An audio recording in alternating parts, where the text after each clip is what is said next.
This week here on 10 TV, we are focusing on children's mental health. And tonight, a new warning for parents. Professionals across Ohio and the country say the profession is at a breaking point. The number of children seeking help for depression, anxiety, suicide, it's overwhelming the system. Tonight, 10 TV's Kevin Landers looks at why parents are struggling to find help.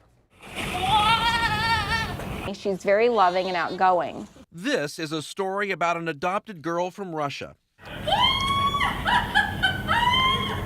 Her mother, Lisa Danino, says at the age of 3, she noticed her daughter needed help.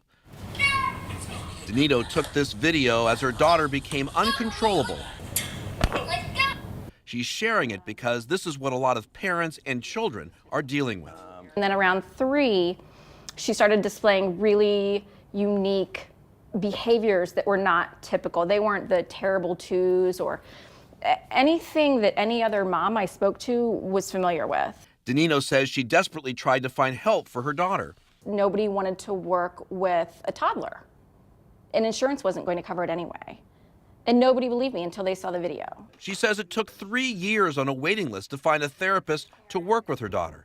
The waiting, she says, just made her child worse. It gets progressively worse because as she's supposed to be maturing and fitting into societal norms, that child is not doing that. So there's more and more disappointments every day. Kristen Santel runs one of the few child therapy offices in the city. So even if you were to double your staff, could you still meet the demand? No, we could not meet the demand if we tripled our staff right now.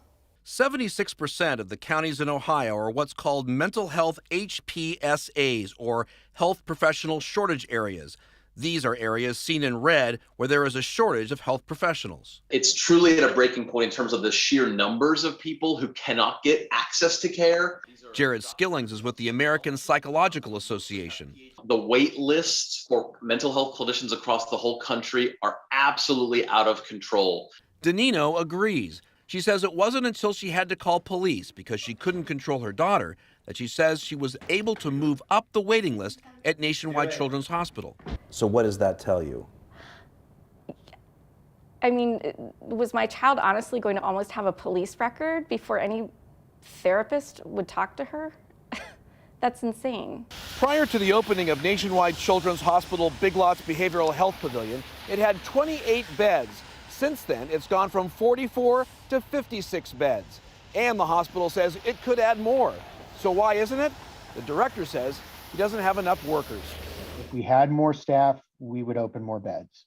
Dr. David Axelson is the chief of the Department of Psychiatry and medical director of the Big Lots Behavioral Health Pavilion at Nationwide Children's Hospital. So some of our programs, the waits are several months, some of them not as long. Even children who express suicidal thoughts must wait. So some of these prioritized kids will get in within 3 or 4 days.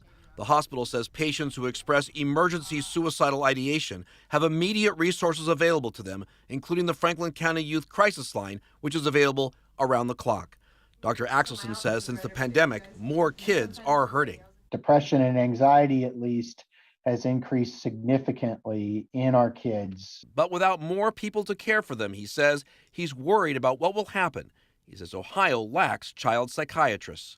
Yeah, we're probably about 4 times lower than what we truly need. We move this guy over here. Inside this private practice in Columbus, which specializes in child therapy, therapists say wait times are longer than they've ever been. If someone were to email me today, it would probably be about a year before I could see their kid. Before the pandemic, they say wait times were a few months. We get requests for services 7 to 10 times a day for new clients that we just can't support. Turning parents away, they say, has always been an issue. Now it happens more often because of the demand. What is it like for you to tell a parent no? Heartbreaking. Danielle Weatherholt is one of the few people in Columbus that works with children as young as 3 years old. Like many professionals, she thought Children's Hospital Behavioral Center would help absorb more kids in need. So it didn't provide the relief that you had hoped it would provide? No, and not for families either. And I hear that from families all the time. But they just have this new building. We just heard they increased all these services. I called them and it said, 6 months to a year. As for Lisa Danino, she says she feels lucky she found a therapist that's helping her daughter. She just wishes there were more of them. Basically, they are saints on earth. We just don't have that many saints. But the problem doesn't stop there. Those who work in child therapy say insurance companies like Medicare haven't raised their reimbursement levels to keep up with inflation. So some therapists are no longer accepting insurance, so parents are forced to pay out of pocket. Yolanda, Andrew? Great story, Kevin. Tell me this, what can parents do if they need help right now? Well, we can tell you about there is help out there, and here's where you can go. There are some things in terms of warning signs, and there are also red flags. So here are some of the red flags: a change in interests or isolating themselves, a change in sleep or appetite, a sudden change in friends, or feeling a sense of hopelessness or thoughts of suicide. Now, if you can't find help right away, contact the National Suicide Prevention Lifeline. That's 1-800-273-TALK. Trained crisis counselors are standing by to help 24 hours a day, 7 days a week. Now, Nationwide Children's Hospital also has a list of podcasts to help teach parents how to deal with this very difficult topic. We have a link to those and many others on our website. Kevin Landers, 10 TV News.